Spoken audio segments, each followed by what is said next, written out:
Nesse congresso, as minhas orações serão respondidas. Quantos creem nisso? Diga: eu serei conhecido como uma pessoa de orações respondidas. Amém? Aplauda ao Senhor pela sua vida, pelo que Ele está fazendo e vai fazer aqui nesses dias. Glória a Deus. Pai, nós te adoramos por essa manhã. Te adoramos pela tua palavra, que é lâmpada para os nossos pés, luz para o nosso caminho. Hoje nós a escondemos no nosso coração para não pecarmos contra ti. Hoje declaramos que somente o teu Espírito tem liberdade de agir neste lugar. Toda e qualquer voz contrária à tua declaramos emudecida. Espírito Santo, vem, rompe com poder, com graça, com glória, e manifesta o desejo do coração do Pai nas nossas vidas nesse dia. Nós pedimos agradecidos, em nome de Jesus. Diga amém. Amém. Sabe, queridos, eu fui impactada esse ano em maio. Eu fui a Bogotá na convenção de mulheres. E foi tão tremendo porque no início do congresso, uma quarta-feira à noite, a primeira preletora foi a pastora Cláudia. Houve uma ministração antes dela, mas eu me lembro que ela veio e ela começou a ministrar. E a pastora entrou como quem não estava querendo muita coisa. Mas foi tão tremendo porque naquele dia eu fui nocauteada. A pastora começou a dizer que ela entendia muito bem a vida de Sarai. Ela disse que Sarai era uma mulher estéril, uma mulher que não podia dar frutos, e por isso ela era uma princesa triste. E naquele dia eu falei: meu Deus, ela era uma princesa triste. E a pastora disse assim: eu também era uma princesa triste. E ela disse: por muitos anos, ela disse, eu entendo bem a vida de Sarai, porque por muitos anos eu fui uma princesa triste. Eu era uma mulher que tinha tudo, mas ao mesmo tempo eu não tinha nada, porque eu não tinha fruto. Eu tinha a minha casa, eu tinha o meu carro, eu tinha as minhas roupas, eu tinha o meu marido, eu tinha minhas filhas, eu tinha minha família, mas eu não tinha fruto e eu era como uma princesa triste, porque eu era uma mulher estéril. E ali a pastora disse que, mas houve um dia, ela teve uma experiência com Deus. E nesse dia ela fez um desafio às mulheres. Ela disse: nós vamos ao Coliseu e nós vamos encher o Coliseu de mulheres.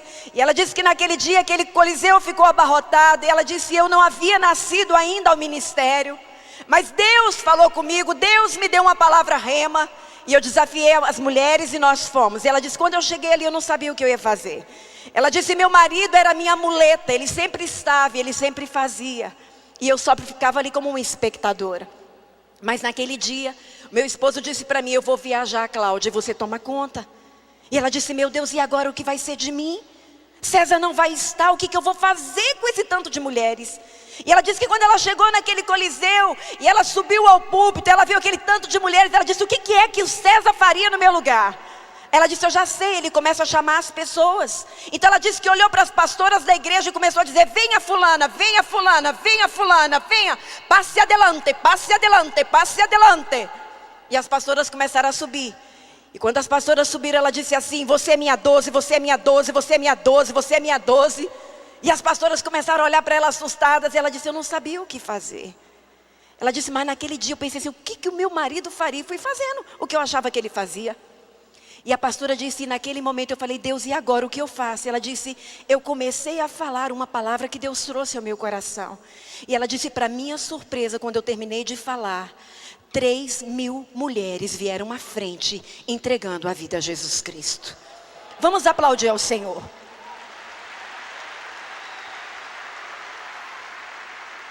E ela disse: naquele dia eu nasci ao ministério. Naquele dia eu deixei de ser uma princesa triste e me tornei uma princesa feliz. E eu me lembro que a pastora disse algo tremendo. Ela disse assim: desde aquele dia eu determinei algo: todos na minha casa serão férteis. Diga comigo: todos. Diga forte: todos na minha casa serão férteis. Sabe, quando eu ouvi a palavra da pastora, eu disse: meu Deus, e eu? E eu? Senhor, eu me sinto como essa princesa triste. Eu me sinto hoje como Sarai, eu não me sinto como Sara. Senhor, onde está o cumprimento das promessas que o Senhor me deu? Senhor, onde está o fruto que o Senhor me prometeu? Eu não tenho esse fruto. Senhor, eu estou como Sarai estava, uma princesa, mas uma princesa triste. Eu tenho um lugar, eu tenho uma posição, eu tenho um nome, mas onde está o fruto que o Senhor me prometeu? Aonde está dia o Senhor falou comigo: filha, hoje eu quero tirar a esterilidade da tua vida. Hoje eu quero trazer fertilidade. Hoje eu quero te transformar de princesa triste em princesa feliz. Eu disse: Deus, na minha casa não haverão estéreis, Pai. A começar em mim eu quero dar a luz, eu quero engendrar os sonhos do teu coração. Eu quero ganhar a minha cidade para ti. Porque eu me lembro que quando nós nos dirigimos à cidade na qual Deus nos plantou, o Senhor disse: eu estou dando essa terra para vocês. Eu quero que vocês possuam. Eu quero que vocês cresçam. Eu quero que vocês se multipliquem. Eu quero que vocês entrem em cada casa, em cada lar, que vocês alcancem cada vida, cada família. E eu disse: Deus, aonde estão todas essas pessoas? Quantas vezes Deus já me disse que a minha cidade é a minha Jerusalém. É a minha Jerusalém, e eu preciso conquistar a minha Jerusalém. Sabe, queridos, e naquele dia eu me prostrei como Ana se prostrou. Naquele dia que ele foi ao templo, naquele lugar, parece que naquele templo só haviam eu e o Senhor e a pastora Cláudia. E eu disse: Senhor, eu não quero mais ser uma princesa triste. Faz de mim uma princesa feliz. Eu quero ser uma mulher que tem fruto para ti. Eu quero te entregar a minha cidade. Eu quero te entregar cada vida. Eu quero te entregar cada família. Eu quero ver o Senhor adentrando em cada lar. Eu quero ver o Senhor adentrando em cada casa da minha cidade. Senhor, transforma-me numa princesa feliz. Eu voltei para minha casa. Aquela Eline ficou ali prostrada como Ana. Ana se prostrou diante do Senhor. Todos os anos ela ia, mas naquele ano foi diferente. Ela se prostrou diante do Senhor, e a Bíblia diz que o seu semblante já não era mais o mesmo. Irmãos, quando eu levantei daquele lugar, eu não era a mesma Eline. Aquela Eline que foi àquele lugar em maio deste ano, voltou, não voltou, ela ficou lá. Quem voltou foi uma Eline diferente. E eu me lembro que quando eu voltei para casa, eu reuni as minhas discípulas. E eu queria que nós colocássemos as fotos. Eu comprei uma coroa para cada uma delas. E eu coloquei essa coroa na cabeça delas. À medida que elas iam entrando, eu colocava uma coroa na cabeça delas. E eu dizia para elas: vocês são princesas felizes. Vocês não são princesas tristes, vocês são princesas felizes. A marca da fertilidade está sobre a vida de vocês. Na minha casa não haverão estéreis. Todos os da minha casa serão férteis, e vocês serão mulheres férteis. Vocês darão a luz a nações. Vocês darão a luz a reis de povos nascerão de vocês. E comecei a ministrar a palavra que o Senhor havia nos dado. A pastora Cláudia leu Deuteronômio capítulo 11, versículo 13 e 14. Ela disse: a palavra do Senhor para nós é: se você diligentemente guardar os meus mandamentos, obedecer os meus mandamentos de me amar e me servir. E o Senhor falava comigo: Eline, me ame e me sirva. Me ame e me sirva. Me ame e me sirva. Aquelas palavras saltavam aos meus ouvidos, elas saltavam aos meus olhos, e elas inundavam meu coração. Me ame e me sirva, me ame, me sirva, me ame, me sirva. Senhor, como eu posso te servir? Eline, dá luz a milhares de milhares. Me ame, me sirva, me ame, me sirva, me ame, me sirva. E eu dizia assim: Senhor, eu vou te amar e eu vou te servir.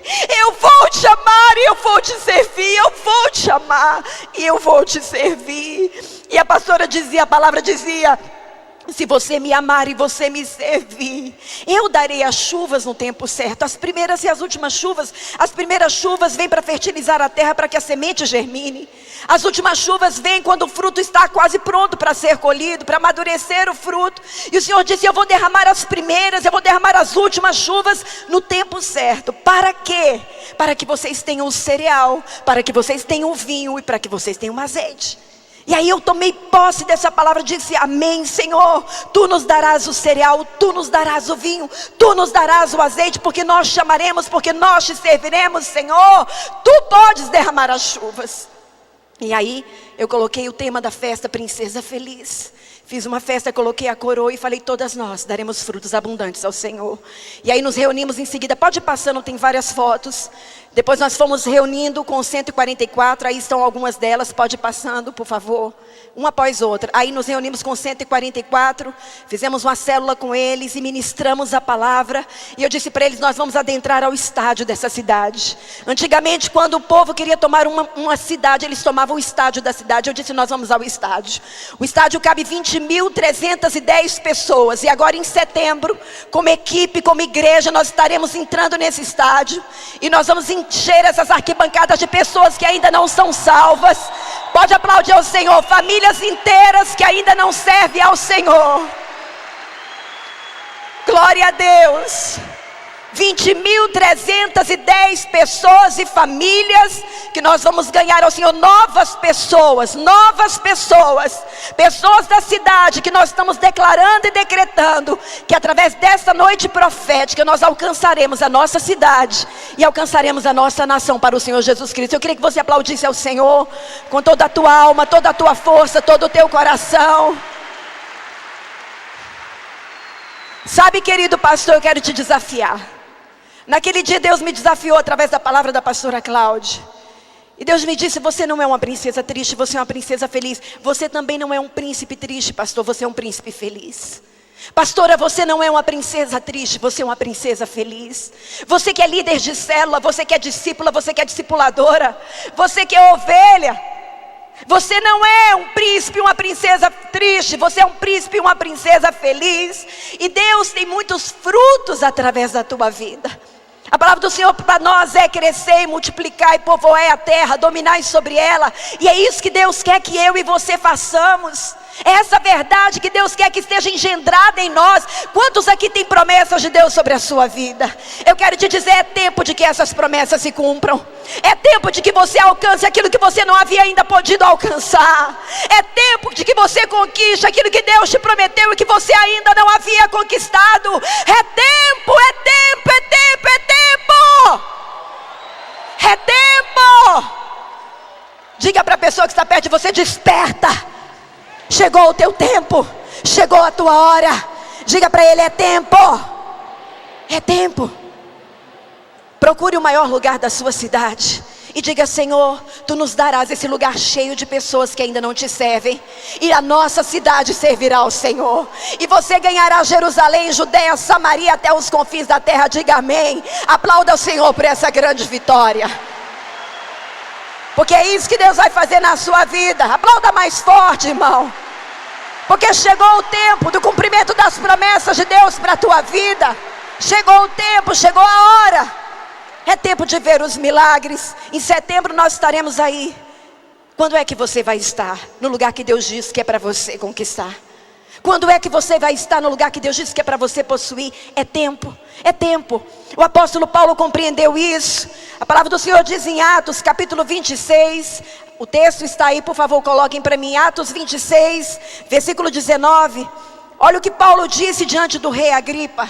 Ele disse assim: pelo que, ó rei Agripa, não fui desobediente à visão celestial. Diga comigo: não fui desobediente.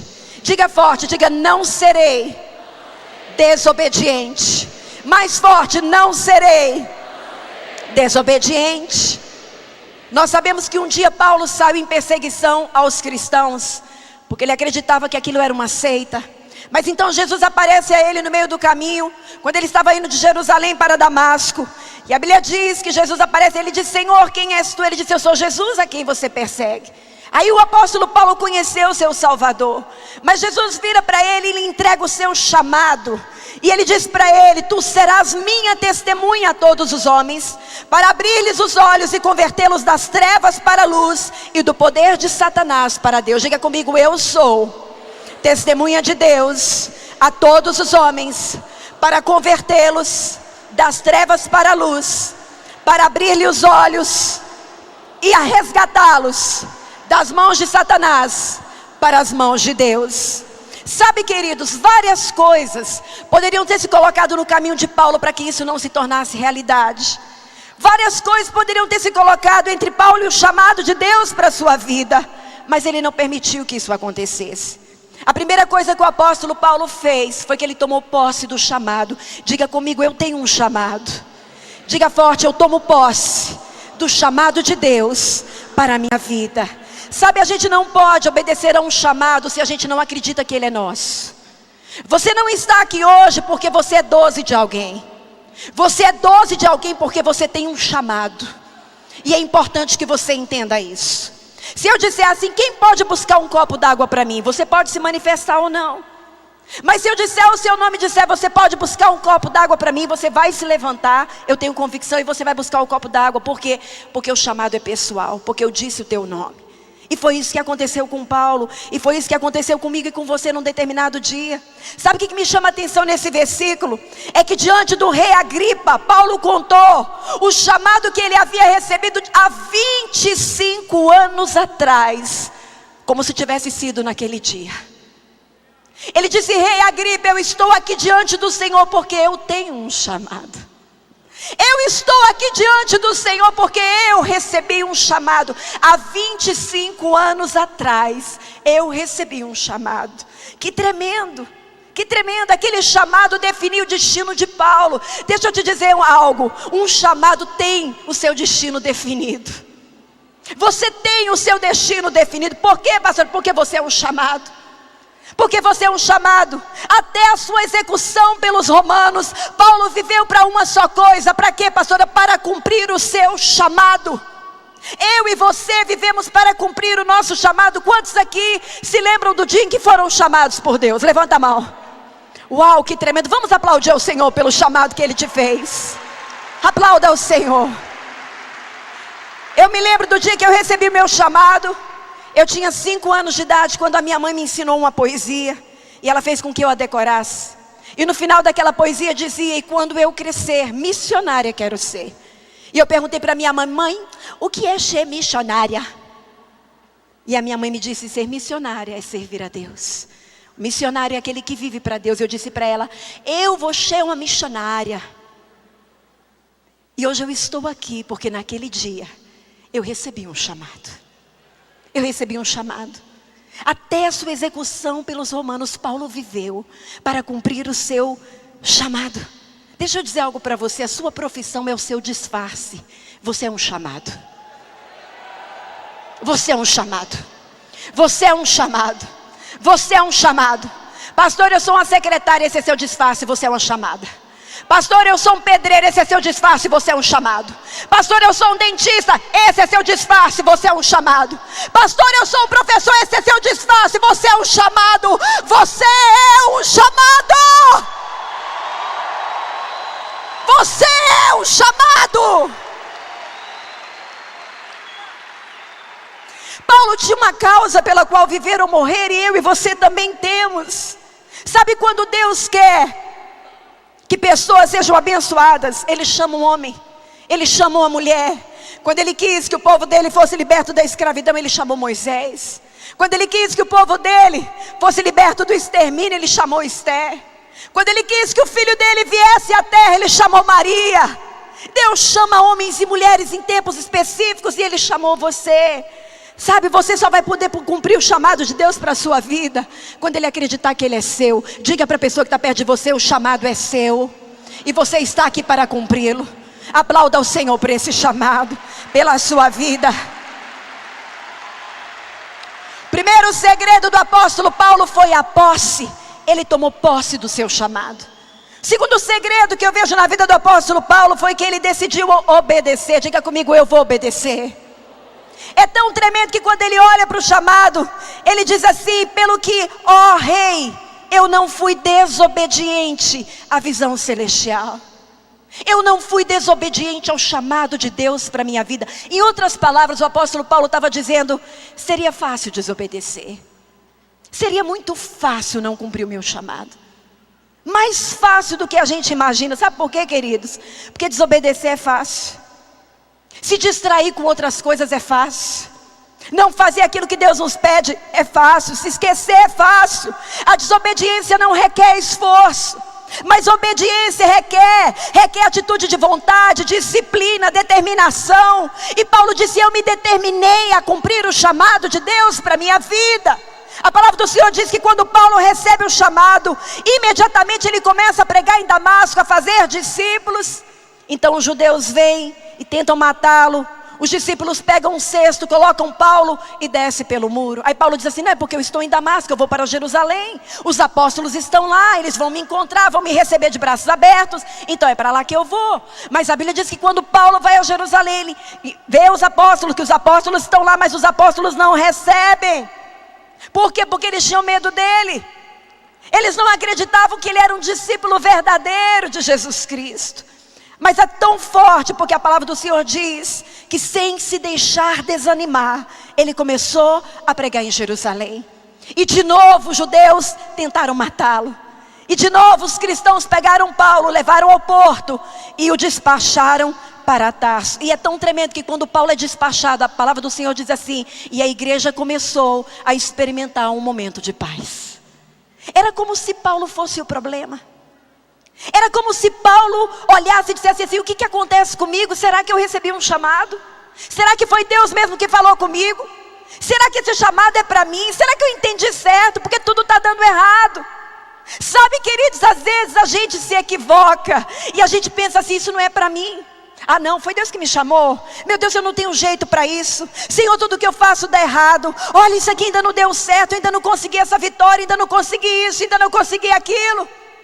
Deixa eu dizer algo para você. O primeiro desafio que o apóstolo Paulo encarou foi o fracasso. Chamados também fracassam. E eu e você precisamos entender isso. Paulo fracassou, mas não foi uma vez. Paulo fracassou muitas vezes. Mas sabe o que me chama a atenção naquele homem? É que ele não desistiu do seu chamado. Ele tinha convicção e ele engendrou esse chamado no mais íntimo do seu ser. Às vezes a gente pensa, nós somos tão inocentes. Às vezes a gente pensa que porque algo veio de Deus, Ele vai facilitar o caminho para nós. Não, queridos, Deus não vai facilitar o caminho. Quando Paulo disse assim: Senhor, tira esse espinho da minha carne, o Senhor disse: não, Paulo, eu não vou tirar o espinho, mas eu vou te dizer algo: a minha graça te basta, porque o meu poder se aperfeiçoa na tua fraqueza. É na tua fraqueza que o meu poder é aperfeiçoado. É na tua fraqueza que o meu nome é glorificado. Para que você saiba que não é você, sou eu. Sou eu quem faz. E sou eu quem faz através de você. Através de você. Sabe quando Jesus estava no Getsemane, ele disse: Pai, se possível passa de mim. O Pai disse: não, meu filho, não é possível. Não é possível, você vai precisar viver isso. Quantas vezes nós questionamos o nosso chamado por causa dos fracassos? Quantas vezes nós questionamos o nosso chamado por causa das lutas e das adversidades? Mas a palavra do Senhor para Paulo foi: a minha graça te basta. E a palavra do Senhor para você hoje é: a minha graça te basta. O meu poder está se aperfeiçoando na sua fraqueza. Diga aleluia, aplauda ao Senhor.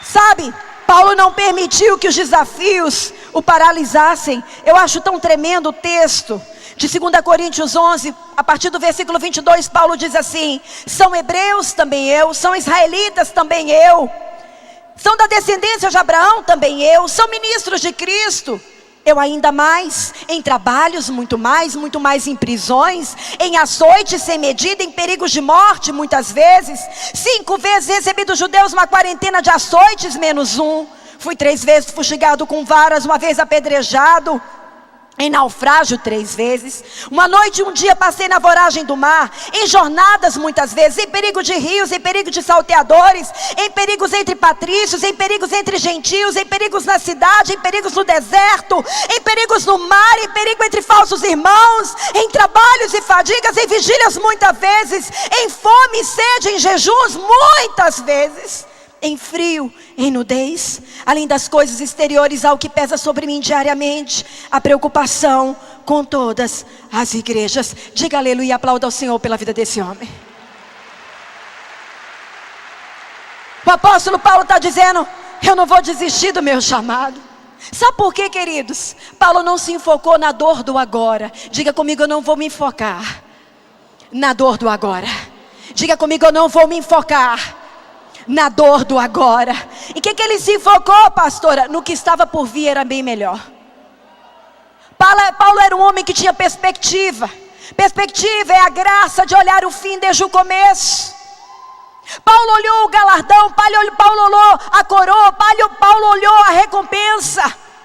Ele disse: eu não vou olhar para o sofrimento de agora, eu vou olhar para aquilo que está por vir, que é bem melhor, aquilo que Deus me prometeu. Eu olho para o fim e eu avanço. Foi isso que Paulo fez. Todos nós conhecemos a história de Susana Ristoff. Aquela menina que se uniu ao namorado, matou os pais. Sabe por que aquela menina fez isso? Porque ela não teve perspectiva. Se ela tivesse olhado para o final, ela jamais teria feito. Ela olhou para a dor do momento. Ela olhou para uma vontade não realizada, para um desejo não cumprido. Ela olhou para os seus sentimentos, ela olhou para as suas emoções. E ela foi parar numa jaula de 4x6. Sabe por quê? Porque não teve perspectiva. Se ela tivesse olhado o que ela ia perder, se ela tivesse visto o final dela, se ela tivesse visto o que ela ia passar, ela jamais teria feito aquilo. Sabe por que é que muitos de nós pecamos e abandonamos o ministério? Porque a gente só fica olhando para a dor do momento e não olha para o fim. Sacode o irmão que está perto de você e diga: irmão, olha para o fim. Olha para a coroa, olha para o galardão, olha para a recompensa, olha para o que Deus tem preparado para você. E é bem melhor. É bem melhor.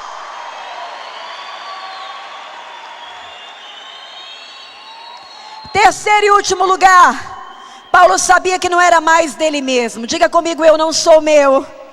Diga: eu sou de Deus. Paulo sabia a quem ele pertencia. Irmão, deixa eu te perguntar uma coisa. Você sabe a quem você pertence? Você sabe que você não é seu? Olha para quem está perto de você e fala: você tem consciência de que você não é mais seu? Quando a vida de Paulo foi ameaçada por uma tempestade, ele disse àqueles que estavam com ele naquela embarcação: um anjo de Deus, de quem eu sou e a quem eu sirvo, esteve comigo nessa noite. Sabe, queridos, cada um de nós precisa chegar ao ponto de estar numa total entrega ao Senhor, numa total rendição.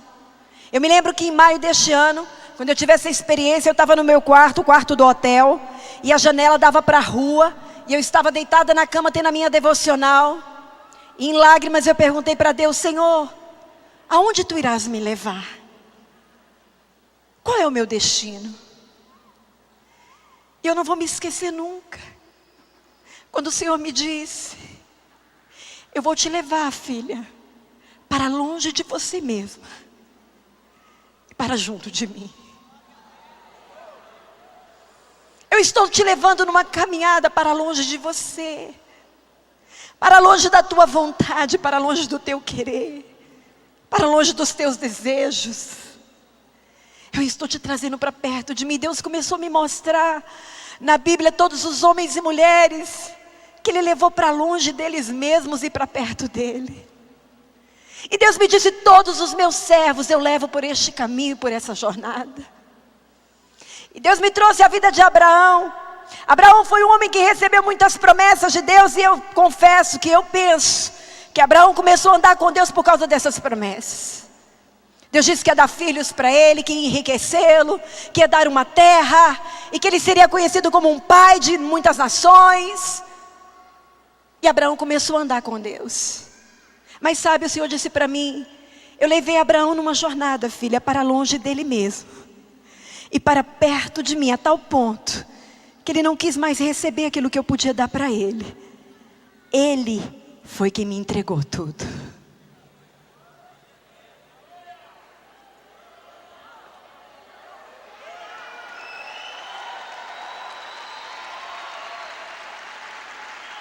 Deixa eu dizer algo para você. Às vezes a gente começa assim com Deus, querendo receber. Sabe como é que você vai terminar, irmão? Entregando tudo.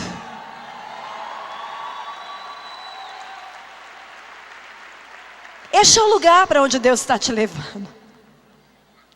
Lugar de total entrega, de perda de controle, de rendição absoluta. Senhor, o que é que tem hoje mesmo que eu não estou sabendo o que o Senhor vai fazer? Longe de você, longe do seu plano, longe dos seus desejos, perda de controle. Esse ano, várias vezes na minha vida eu disse: Senhor, o que está acontecendo? Eu não estou entendendo, porque eu não tenho mais o controle. Eu não tenho mais o controle. Senhor, o que estás fazendo? Eu não tenho mais o controle. Deus está te levando para um caminho onde Ele vai dizer: meu amigo, minha amiga. Porque amigo é esse que quando Deus pede alguma coisa diz: está aqui. Não tem nada que eu não possa te dar, não tem nada que eu não possa te entregar. Tudo é teu, Senhor, tudo é para ti, tudo é para a tua glória. Tudo é para a tua glória. Sabe, é para este lugar que Deus está nos levando. A palavra de Deus é muito forte. Quando o Ágabo chega em Jerusalém, ali onde eles estavam em Cesareia, e de repente ele pega o cinto de Paulo, ele amarra os braços, ele amarra as pernas, e ele diz assim: assim farão com o dono desse cinto. Os discípulos de Paulo começam a chorar e disseram: Paulo, por favor, não suba a Jerusalém. Paulo disse: o que é que vocês estão fazendo? Vocês estão tentando quebrantar o meu coração. Vocês estão tentando me demover do propósito de Deus. E ele diz assim: pois eu estou pronto não só para ser preso, mas até por morrer em Jerusalém, pelo nome do Senhor Jesus Cristo. Paulo disse: eu tenho um chamado. Vocês não estão entendendo. Por esse chamado, eu estou pronto até a morrer. Eu estou pronta a dar a minha vida. As pessoas olhavam para a vida de Paulo e diziam: meu Deus, para que isso? Mas Paulo olhava para o chamado que Deus fez a ele, e ele dizia: por que não? Por que não? Por que não? Para quê? Por que não? Para quê? Por que não? Para quê? Por que não? Eu tenho um chamado. Eu tenho um chamado. E a Bíblia diz que quando os discípulos viram que Paulo estava firme no chamado que Deus havia lhe dado, eles deixaram de persuadi-lo, e só então eles disseram: seja feita a vontade do Senhor. Quando um discípulo encontra um líder convicto do seu chamado, ele não vai tentar demovê-lo. Ele vai dizer: seja feita a vontade do Senhor. Meu pastor, seja feita a vontade do Senhor. Minha pastora, seja feita a vontade do Senhor. Meu líder, seja feita a vontade do Senhor. Deus está levantando homens, mulheres, líderes, pastores, pastoras, que são convictos do seu chamado, e que tem um exército que se levanta e diz: seja feita a vontade do Senhor. Homens e mulheres que não abrem mão do propósito que Deus tem colocado nas suas vidas. Paulo disse: eu estou pronto. Sabe por quê, queridos? Porque Jesus tinha o coração de Paulo. A palavra do Senhor diz em Provérbios 23, 26: filho meu, dá-me o teu coração, e os teus olhos se agradem dos meus caminhos. Os olhos de Paulo se agradavam do chamado de Deus para a sua vida. Paulo havia entendido a mensagem de Jesus de perder para ganhar, de morrer para viver. Ele sabia o que significava perder. Ele sabia o que significava morrer. Por isso ele disse: já não vivo mais eu, mas Cristo vive em mim. A vida que agora eu vivo pela fé no Filho de Deus que me amou e se entregou por mim. É pela fé nele que eu vivo essa vida que eu vivo. E ele sabia que ele era responsável para guardar o chamado e cumprir o chamado de Deus para a sua vida. Diga comigo: só eu posso fazê-lo. Diga: só eu posso guardar e cumprir o chamado de Deus para a minha vida. Eu queria pedir que, por favor, o teclado viesse para me ajudar. Sabe, Sadhu Sundar Singh, o apóstolo dos pés sangrentos, foi um homem que nasceu no berço de ouro. Ele foi um dos maiores evangelistas que a Índia já teve. Nasceu no ano de 1889. Esse homem de uma família ilustre renunciou tudo e saiu pelas montanhas do Himalaia, nos vilarejos, pregando o poder de Jesus Cristo, o sacrifício de Jesus na cruz do Calvário, para que aquelas pessoas pudessem ouvir e serem salvas. E um dia, alguém chegou perto desse homem e disse assim: Sadhu, qual é a coisa mais difícil da vida? E ele disse: eu vou te responder com uma história. Ele disse: um dia, eu estava andando pelas montanhas do Himalaia com um monge.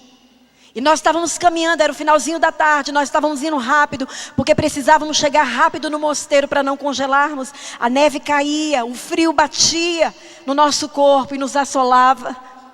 E nós estávamos ali correndo para poder chegar, quando de repente na encosta da montanha nós ouvimos uma voz bem distante.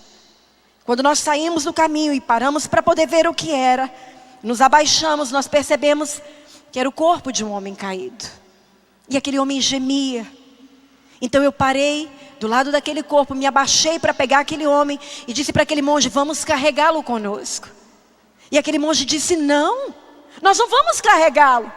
Se nós pararmos para carregá-lo, nós vamos em passos muito lentos e não vamos chegar a tempo e vamos morrer de frio no meio do caminho. Eu olhei para aquele monge e eu disse para ele: não, Deus não teria colocado este homem no nosso caminho se não fosse para ajudá-lo. Nós vamos levá-lo. Ele disse: quando eu me abaixei para pegar o corpo daquele homem ferido, o monge saiu correndo e foi embora. Ele disse: com muita dificuldade eu peguei o corpo daquele homem e coloquei sobre os meus ombros. E eu saí com muita força, muito esforço, carregando o corpo daquele homem sobre as minhas costas. E eu fui subindo aquele caminho. E eu fui subindo aquele caminho. Deus não teria colocado este homem no meu caminho se não fosse para ajudá-lo.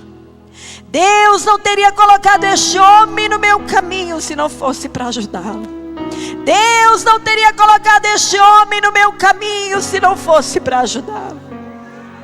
E ele disse: eu fui caminhando com aquele homem, o suor ia escorrendo pelo meu corpo, as gotas iam pingando e eu ia caminhando. Ele disse: quando eu caminhei, já estava lá longe, eu avistei distante a luz do mosteiro. E eu disse: ai Senhor, estou quase chegando.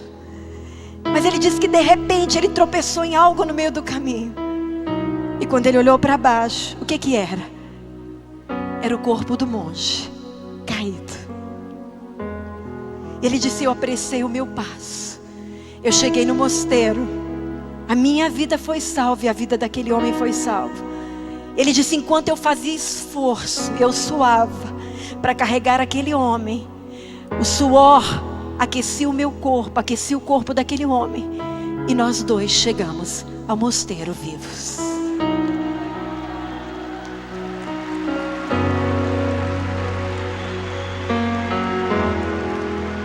Sabe o que ele disse? Ele terminou dizendo: a resposta para a pergunta: qual é a coisa mais difícil da vida? Ele disse: a coisa mais difícil da vida é não ter fardo para carregar. O caminho parece difícil, o fardo pesado. Mas nós não devemos fugir de carregar o fardo e guardar a visão que Deus nos deu. Nós devemos nos esforçar e batalhar à medida que avançamos e nos aproximamos do destino. Porque afinal, a visão que mantemos viva pode ser a única coisa que nos mantém vivos. Quantos aqui têm um chamado? Quantos aqui hoje convictamente querem dizer: Senhor, eu irei até o fim, haja o que houver, custe o que custar. Eu sei que eu sou um chamado e eu não vou abrir mão disso. O fardo pode ser pesado, o caminho difícil,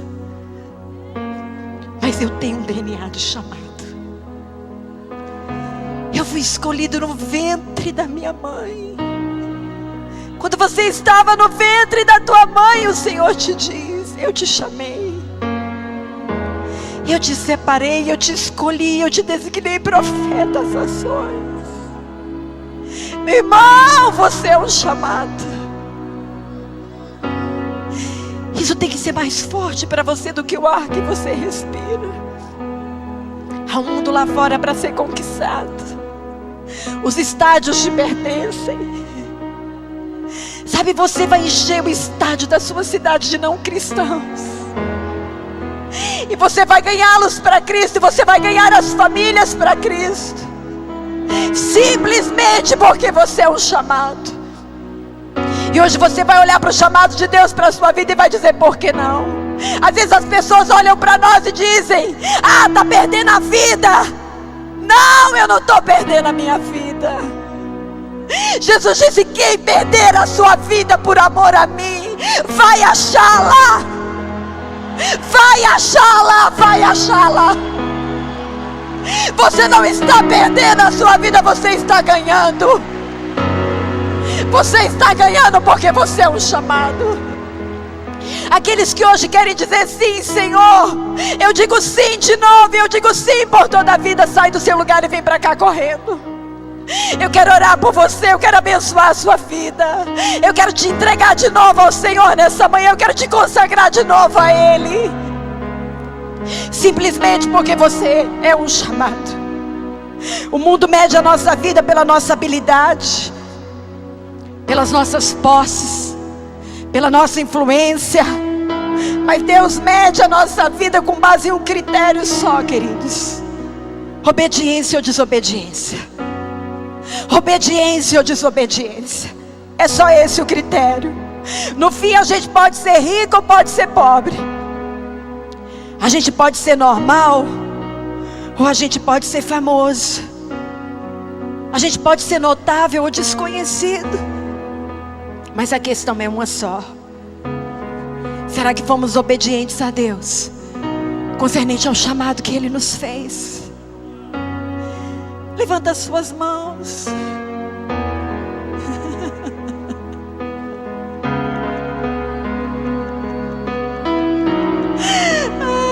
Senhor,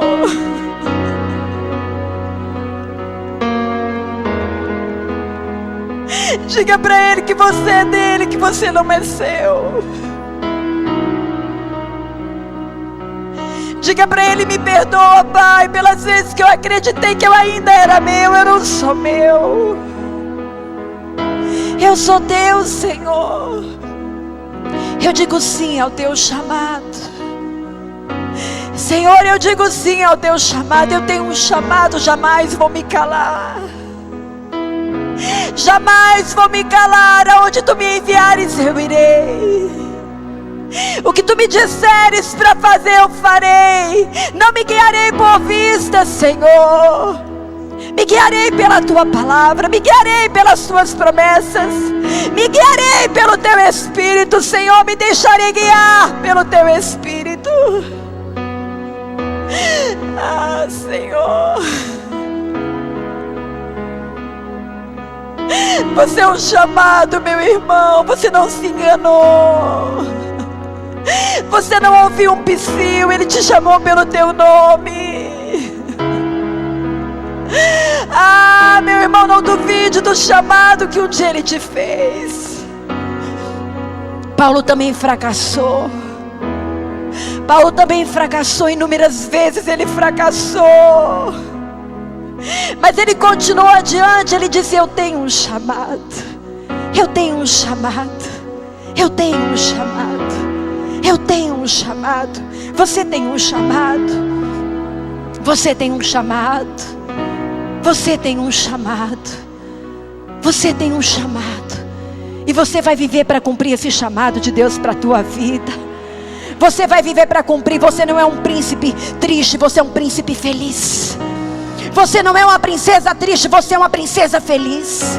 Diga comigo: Senhor Jesus, nessa manhã eu me entrego a Ti de novo. Senhor, hoje eu reafirmo diante de Ti a entrega que um dia eu fiz. Sim, Senhor, eu irei. Diga: sim, Senhor, te obedecerei. Sim, Senhor, eis-me aqui, envia-me a mim. Diga: sim, Senhor, eis-me aqui, envia-me a mim. Eu irei pelos perdidos. Diga: Senhor, eu irei pelas vidas, pelas famílias. Senhor, eu irei aonde Tu me mandares, aonde Tu me enviares. Eu digo sim, Senhor, ao chamado do Teu coração para a minha vida. Sim, Senhor, eu Te obedecerei. Não serei desobediente ao chamado do Senhor para a minha vida. Eu sei que eu não sou mais meu, que eu sou Teu. E hoje eu me entrego de novo aos Teus cuidados. Eis-me aqui. Eis-me aqui, Senhor. Envia-me a mim. Eu sou teu, para o louvor da tua glória. Em nome de Jesus. Aplauda ao Senhor.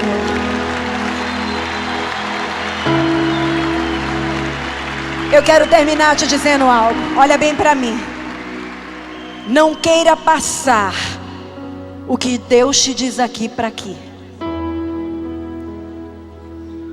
O ouvido que ouve a Deus está aqui. Esse é o ouvido que ouve a Deus. O que Ele te fala aqui, não queira passar por aqui, porque não comporta. Os pensamentos dele são mais altos, os caminhos dele mais elevados.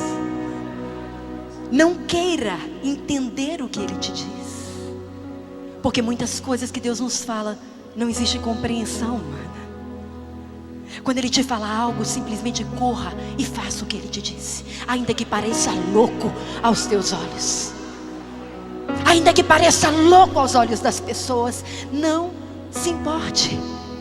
O que Ele te diz aqui, sai correndo e faz.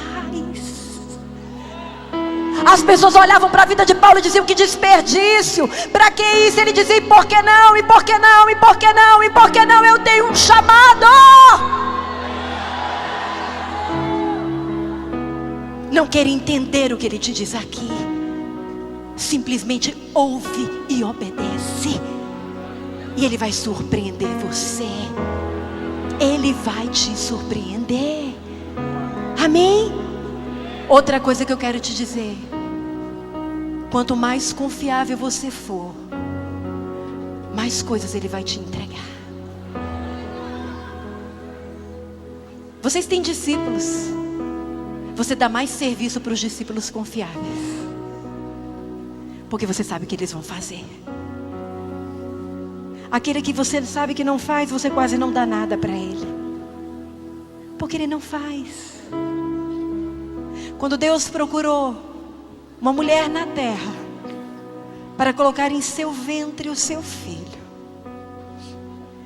Ele encontrou Maria. Ele disse para ela: filha, eu posso te confiar um problema bem grande. E ela disse: eis aqui a tua serva, cumpra-se em mim a tua vontade.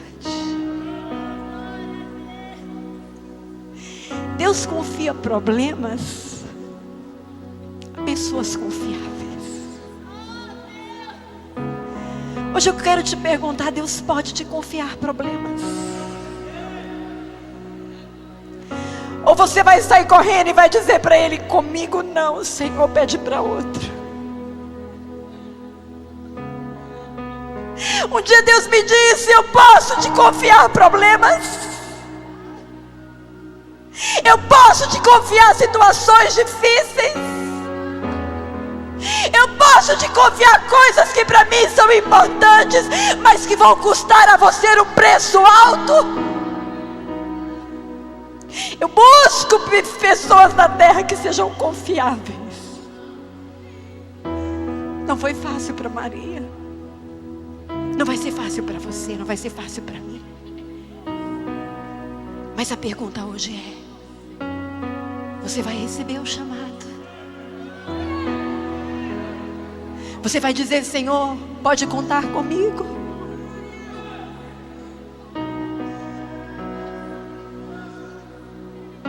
Você é confiável?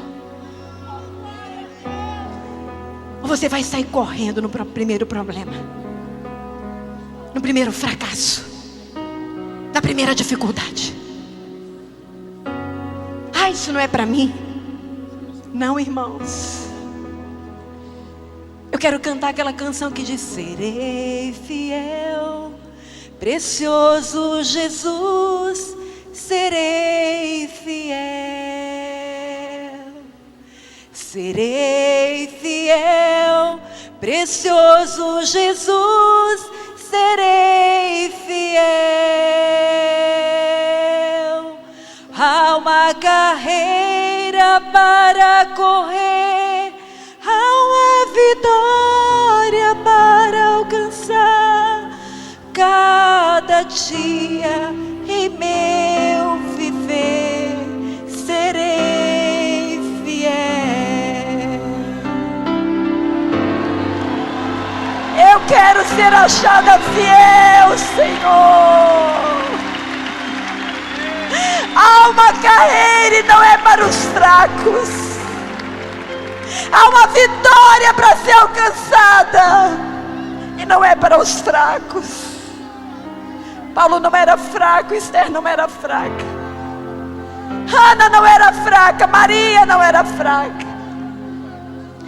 Uma das imagens bíblicas que eu mais guardo no meu coração é de Maria, mãe de Jesus, aos pés da cruz. Quando o corpo do seu filho estava ensanguentado, todo dilacerado, moído, traspassado, não havia mais nada, não havia beleza, não havia formosura, ele estava desfigurado. Mas eu visualizo aquela mulher diante da cruz, dizendo: Pai, aqui está o nosso filho. Eu concluí a missão que tu me confiaste. Eu concluí, Pai. Aqui está o nosso filho. Até o último momento aquela mulher estava em pé, aos pés da cruz. Serei fiel, precioso Jesus, serei fiel. Serei fiel, precioso Jesus, serei fiel. Há uma carreira para correr, há uma vitória para alcançar. A cada dia em meu viver serei fiel. Serei fiel, precioso Jesus, serei fiel. Serei fiel.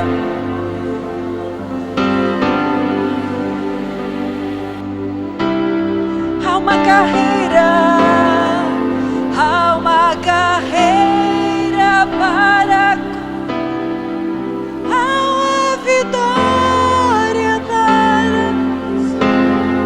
a cada dia em meu viver serei fiel. Oh Jesus, obrigada. Encontre em nós esse coração fiel, Senhor. Esse coração que te ama, esse coração que te serve, esse coração que se entrega sem reservas, esse coração confiável. Pode confiar, Senhor, mais coisas a nós, e nós te seremos fiéis. Quando tiveres algo para ser resolvido na terra, encontra-nos, Senhor, e ache em nós esse coração que te agrada, que não se desvia nem para a direita e nem para a esquerda, que não desiste diante das lutas e dos fracassos, mas que simplesmente diz: eis-me aqui, Senhor, que se cumpre em mim segundo a tua perfeita vontade. Em nome de Jesus, diga amém. Deus te abençoe, querido irmão. Você pode voltar ao seu lugar. Dá um abraço na pessoa que está perto de você. Enquanto a pastora Eline estava ministrando, eu lembrei de uma história de uma senhora